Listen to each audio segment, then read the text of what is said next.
Hello, this is Lindsay Ali with Team Make It, and this is our weekly team call. It's December 1st, and we usually have our team calls every Tuesday at 8 p.m. Central Standard Time. So please join us on Zoom for that, and always I try to record so that we have something to look back upon too, or for those that can't make it because their schedules just didn't allow. So tonight, I want to talk about consistency, and I do have my kids around, so you'll probably hear them right now in the background. I'm using a mic, hopefully that will pick up my voice more than theirs, so I do apologize. I work from home, and those are part of the joys of working from home, is that sometimes you guys get to hear them. So I wanted to talk about consistency. I know that that's been a problem for me to start being consistent in my business and even in my workouts, and that's why my business hasn't grown to where it potentially could be right now had I been consistent from day one, or had I been consistent just halfway through this entire journey that I've had. I have tons of reasons and excuses as to why I wasn't consistent. Some of those things that I could list right now are legitimate reasons as to why I wasn't consistent, but there are that it did make me inconsistent. So I only can look back at that and say, I wasn't consistent. It doesn't matter why. I mean, even if the reason is good, I wasn't consistent. Therefore, I haven't been able to do this for a long period of time. And that's why I'm not where I would love to be right now, or where I could be had I started before. So I wanted to share this story with you that I found while researching consistency. I want you to imagine if I planted a tree in my front yard, but after a while, I decided that it would look so much better in my backyard. Then after a few months, I realized that it would be better in the front yard. So I dig it up and I plant it again in the front yard. Not only will that tree fail to flourish, but it will also struggle just to survive. So yet some people, we are like that with God. We're like that with our business. We're like that with our workouts. We go to church. We do our workouts. We do a little bit of this business thing. We read our Bibles and we pray regularly. All those things. We do this for a month.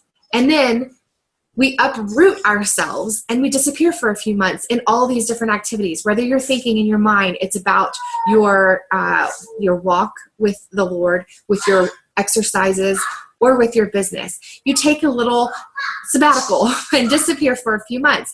And then you come back again, and then we disappear, we uproot ourselves again, and we go back to our old lifestyle again. Eventually, we come back and here we are again. We're starting these processes again. We're going back to church regularly. We're working out regularly. We're doing our business daily to-dos regularly. Whereas when we're on sabbatical, we're not doing them regularly. We're just gone. This doesn't allow us to grow spiritually. It doesn't allow us to get to our goal weight or fitness level as quickly as we could, even in a healthy way. And it doesn't allow us to grow our business in any sort of manner that will really help us be successful, truly successful, and where we want to be with our accomplishments. Jesus said, "Abide in me, and I will and I in you. As the branch cannot bear fruit of itself unless it abides in the vine, neither can you unless you abide in me." And that's from John 15:4. That is the secret of spiritual growth, to abide. To abide means to stay in a given place. So for believers, it means that we need to maintain unbroken fellowship with God. It needs to be regular. It needs to be consistent, and it needs to be a result of, and it results in producing lasting fruit. And that's the same, that we can apply the same to our physical transformation as we go through workouts. We need to abide by the program. We need to be believers and doers in it. And we need to maintain an unbroken relationship with our program where we follow what the trainers are saying and do the schedules and make it regular, make it consistent, and that will produce fruit for us, which is better health, feeling better, feeling healthy, getting thinner, getting more fit, building muscle, all that stuff. It applies to our business the same way, you guys. It's just so awesome that we can take this and we can apply it to our business. If we abide in what we're supposed to do with our business and do our daily to-dos, then we are going to maintain that in an unbroken fellowship with our business, an unbroken law with our business, that we are going to be regular at it and consistent at it. And that will result in producing fruit for us, which means we're able to help more people. We're able to be more accountable to ourselves. Honestly, it helps me out so much too. We're able to grow our teams. We're able to grow our income. This just speaks so much to me, and I wanted to share it with you. Another way of abiding is walking with God, as in 1 John 2:6 says, "He who says he abides in him ought himself also to walk just as he walked." Walking speaks of consistent motion. That means making time for the word of God and for prayer every day. If we're too busy, then we get up earlier or go to bed earlier. You will find time for what is important. So this is, again, speaking to our spiritual walk with our Lord, but we can also apply that to our daily life. We can apply that to our daily life and speak to walking with our bodies as we make them healthier and have a consistent motion going through our programs every day to make them healthier. And we make time for it every single day. And if we're too busy, then we need to get up earlier or go to bed earlier or get it done, stay up later to get our workouts in. And I'm totally speaking to myself here. And that also applies to our business. We need some kind of consistent motion, walking with the things that we need to do in our business. We need to take time for it. We need to make time for it. If it means getting up earlier and doing work before your household gets up, or put them to bed and then go and do some work on the computer for your business. But having a consistent motion in all three of these areas will help us out so much. So in this write-up that I got all this information from, it said a true mark of conversion is the test of time and your results in your life. So if we're producing spiritual fruit, if we're producing physical fruit, losing weight and feeling better, getting healthier, if we're producing business fruit, growing our team, helping more people every single day, then that's our test. The test of time to see if what we're doing is yielding that fruit. So I wanted to start with that because it spoke volumes to me. So consistency can have so much power. And what it can do for us, I'm going to give you 5 things it can do for us. Number 1, if you don't have a pen or paper out, then please get a piece of paper and write these down. And hopefully you had it out already so that you could write down. If not, go back and listen and write down those verses and keep those in your head because they really have hit me hard just reading them.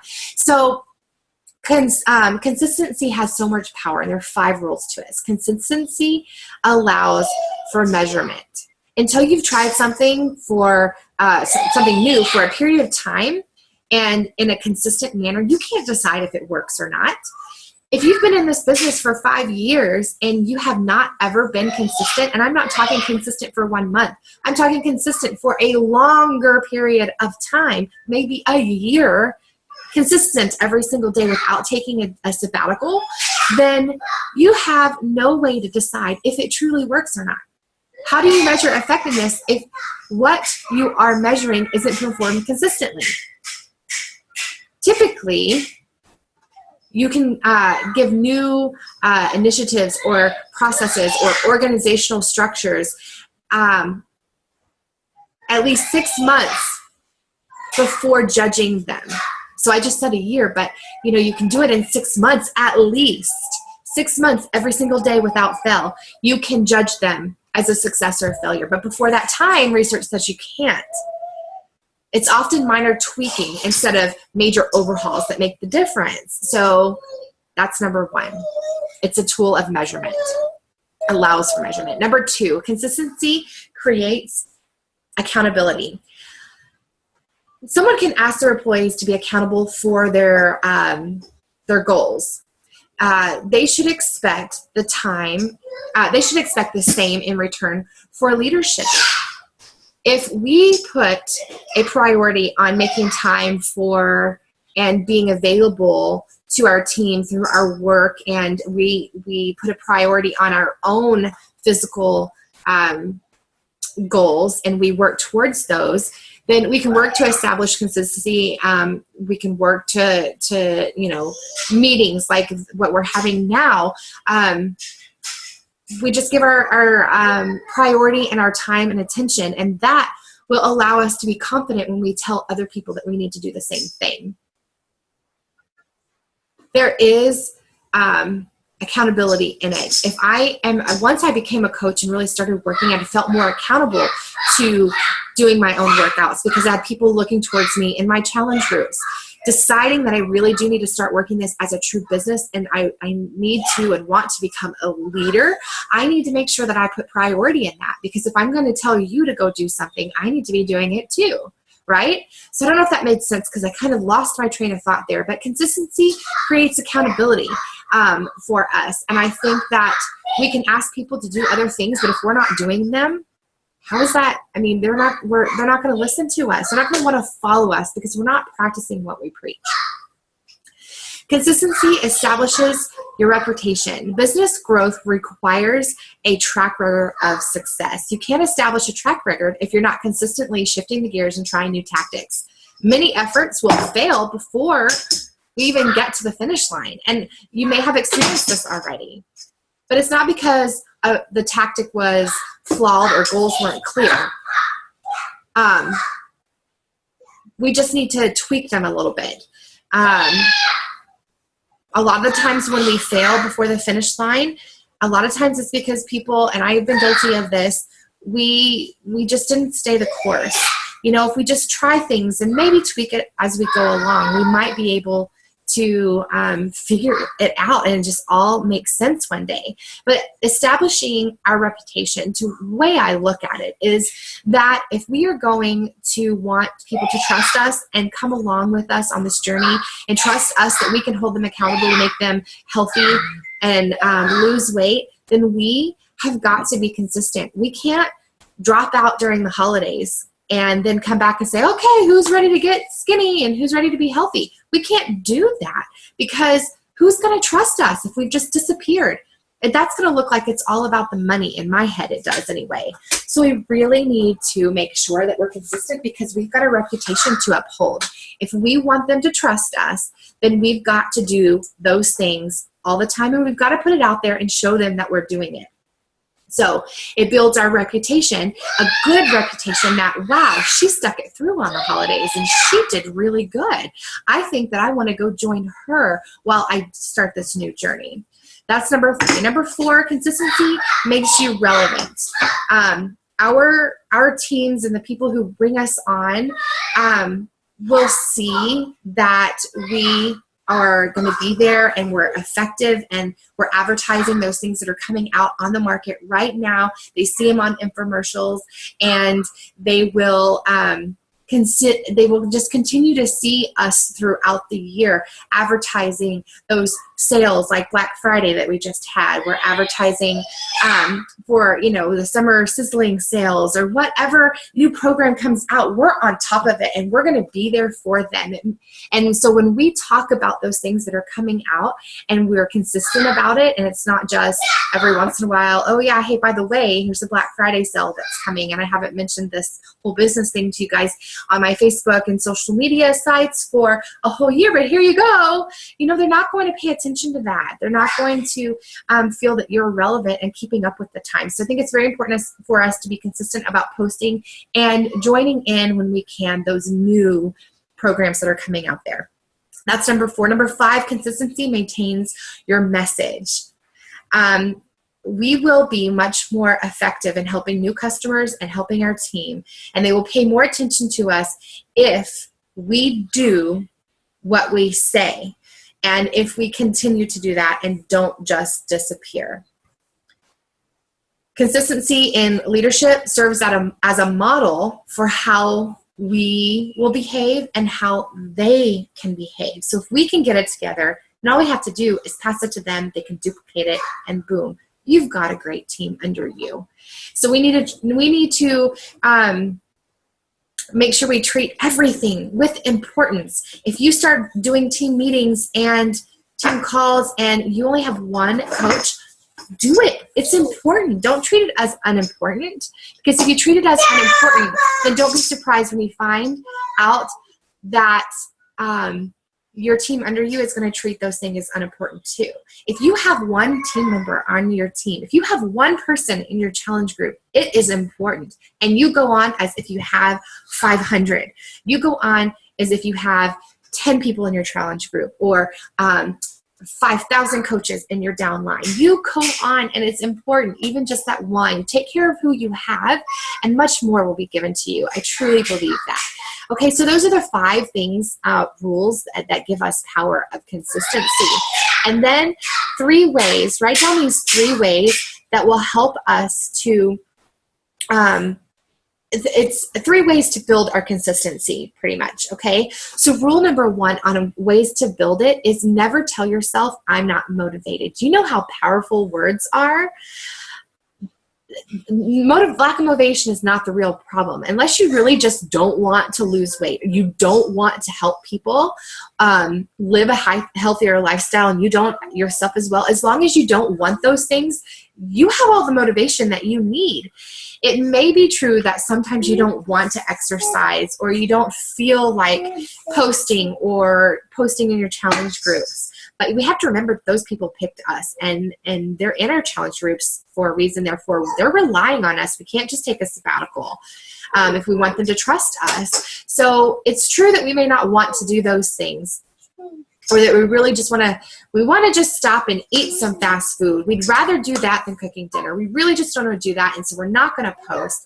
And that's understandable. We don't want to post and build our team because all of them are frustrated and on the verge of quitting. We don't want to keep going, and that's understandable, but it doesn't mean that you're not motivated. It means that you want 2 different opposing things. You want to be healthy and lose weight, but yet you really want to stop and get fast food instead of cook dinner because it would just be easier. You really don't want to post because your challengers aren't talking, you're just hearing crickets, your team is on the verge of quitting, and you don't know how to motivate them to get started. You just don't want to do it anymore. You've got 2 different things that you want, but really the problem is that you just have to make a decision. Telling yourself that you lack motivation is just a way of denying that you really do have a choice. It makes the problem seem mysterious and out of your control, and it makes you feel less powerful than you really are because you lack something, the motivation you need, and that's not true. You have all the motivation in the world if you just have a little part of you that wants to help people, that wants to lose weight, that wants to grow a business. You have a little mustard seed of faith in there. That's all the motivation you need to keep going. You just have to make the decision to keep going or not. So what decision are you going to make with that if you're on the verge of any of those topics or one that I didn't touch? In the long run, we'll do better if we just acknowledge that the choice is ours and that we can make it. You can choose either option without making an excuse or inventing a theory like lack of motivation to justify whatever's in your head at the moment. Just pay attention to how you feel about the choice that you made and decide whether that is how you want to, if that's how you want to feel most of the time. If you want to feel less energy and not work out, if that's how you want to feel, find a workout. If you don't want to help people because you don't have any inkling inside your body or heart at all to do that, that's fine. You don't want to do it, that's fine, you don't. But if you have a little bit of faith in there, keep going. Be consistent and you will get there. Don't take sabbaticals. Don't disappear from your challenge groups or don't disappear from your office. You've got to be consistent and you've got to know that you have power of choice. So that was number 1, right? Number 1, never tell yourself you're not motivated because we believe those negative things and you are motivated because you have a little inkling. You're still listening to this call. You are motivated. So don't give up. Number 2, in how to build consistency, build momentum one step at a time. It is never easy to change an old habit or start new routines. We know that. And starting to try to work out and starting a new business, it's never going to be easy. Studies show that it takes anywhere from 21 to 40 days to really turn a new behavior into a persistent habit. So that is why our programs are like 21 days or 90 days or 60 days. I think that those are numbers that are just not thrown out there. They researched them. And during that time, those days, during that time, you're going to have to work at it pretty diligently, even if you don't feel like it, so that you can build that momentum just one step at a time, one day at a time. The key, I think, to a long-term consistency and building momentum, the hardest part is always getting things started. But once we get things going and moving and staying in motion and picking up speed, it becomes a lot easier. There are a lot of ways that we can gradually build momentum during those first few days and weeks. And so I found some examples.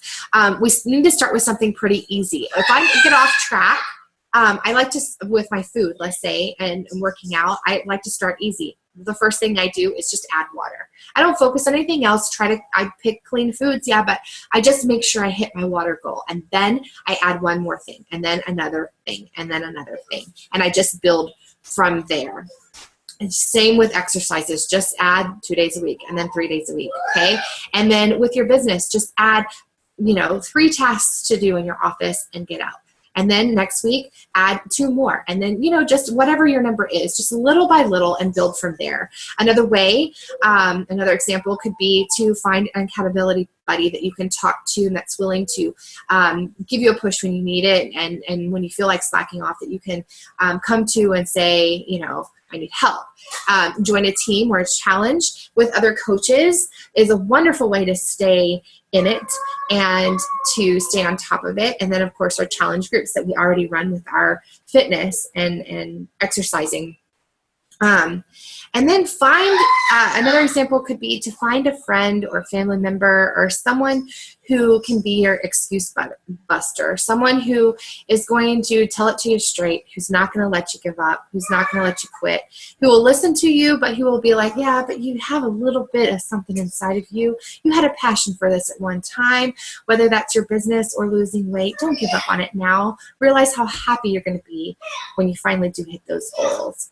And number 3 is always have a B plan, because life is unpredictable. And I promise I'm almost done. It's unpredictable. Life is complicated and it can be crazy at times. So we need to have a plan B before we actually even need it. Plan B is our alternative way to stay consistent with our goals when our regular routine, just something happens and it doesn't work out as planned. Obviously, we can't foresee every single problem that may come up, but most of the time the things that get in our way are things that happen fairly often, like kids getting sick, maybe we have to work extra at work,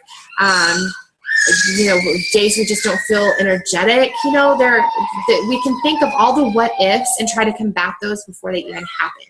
And when one different happens, I'm sorry, my kids are screaming, then we can go ahead and try to make a plan for that in case it happens again. So those surprises won't throw us off track if we just plan ahead. So that's a good thing. I'm so sorry.